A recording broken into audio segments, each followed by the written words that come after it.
Hey guys, welcome back. We're going to do another episode. Now, I actually did play a game quite recently on my way to Croatia, which is where I now am. That game, I played against a guy rated 1829, and we played a game basically that was an hour long, no increment. I played as black, and we started out with the Scotch game, or he played the Scotch, which is actually normally the weapon that I once favored as white and still very much enjoy playing as white. And we played in this way and basically simplified quite quickly.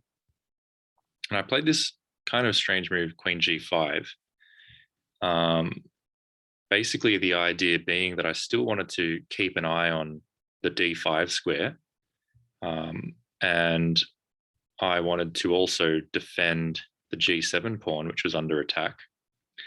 But also I wanted to introduce certain threats and do all these things at once. Now, I knew that he could maybe play something like H4 to displace the queen from at least one of these tasks.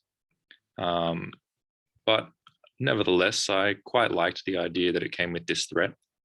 So I gave it a go, and he just went with G3 and allowed me to actually give this check and thereby win a pawn, forcing his knight really to develop here in order to, any other square, either here or here, and I would just pick the knight off.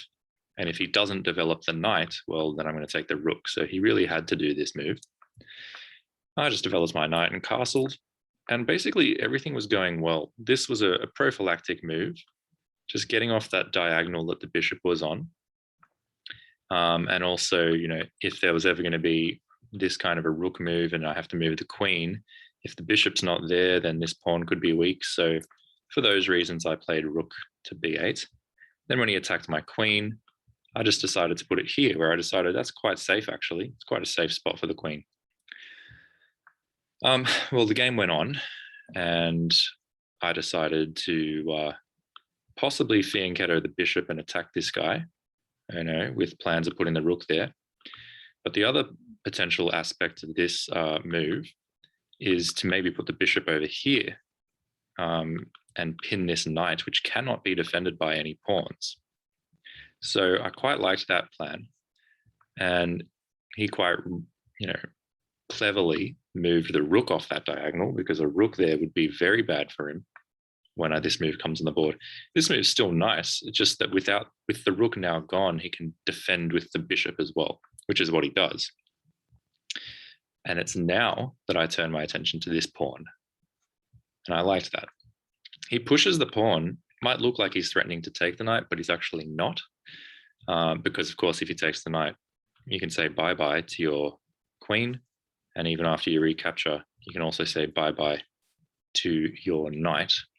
So he's not really able to capture there, but here I decided to play d4 anyway. And the idea is I'm trying to capture this knight. You can't capture my knight, but I'm absolutely threatening to take your knight. And if you move your knight away somewhere, well, then I'm going to take your queen. So you can't take my knight because I'll take your queen, but also you can't move your knight because I'll take your queen. He did find one very good defense, and that was queen e3. And the idea of this is, well, now he's moved the queen.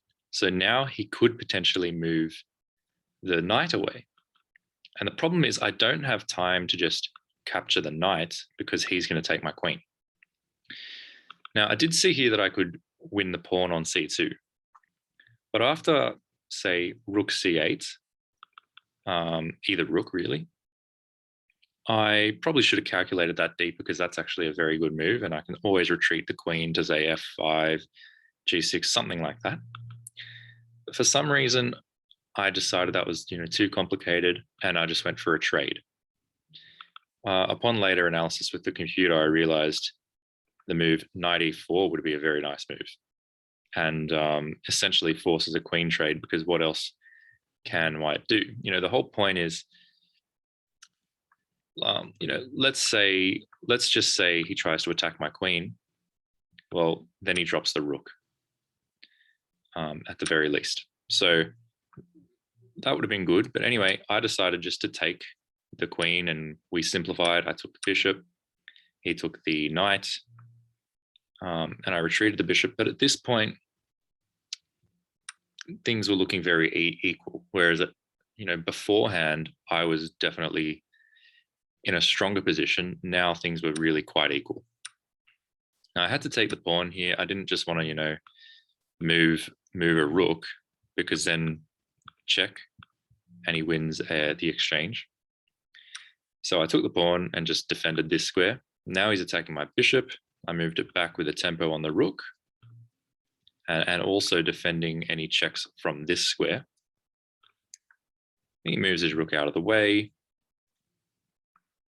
I oppose his rook, trying to sort of gain control of the d file, seeing I've already got control of the d1 square with my bishop. Now, perhaps I should have gone for a trade here, get the rooks off the board. That probably in hindsight would have been a nice idea. But I went for an attack against this pawn, which he defended with a tempo against my bishop. So I decided to cut his king off and then start advancing my pawn majority on the queen side. Now here, I decided let's put some extra pressure on this pawn. And he, after quite a long think, you can see he thought about this for about 7 minutes, decided just to ignore the pawn and push this pawn. And I thought I knew what his plan was. I thought he was allowing me to take because he was going to play his rook over to c1. And with his rook there, he's double attacking my bishop, once with the rook and once with the knight. And if I move the bishop away, let's say here, well, then his rook would be able to recapture the pawn. But then I thought, well, that's fine. I stick my bishop. Well, I can leave my bishop where it is, but at least I'm going to have two connected pawns, and maybe one of them is going to become a pass pawn. And I thought that's nice. What I missed was that the point of moving the pawn here was to put the rook over here. So now he's double attacking the bishop from this angle.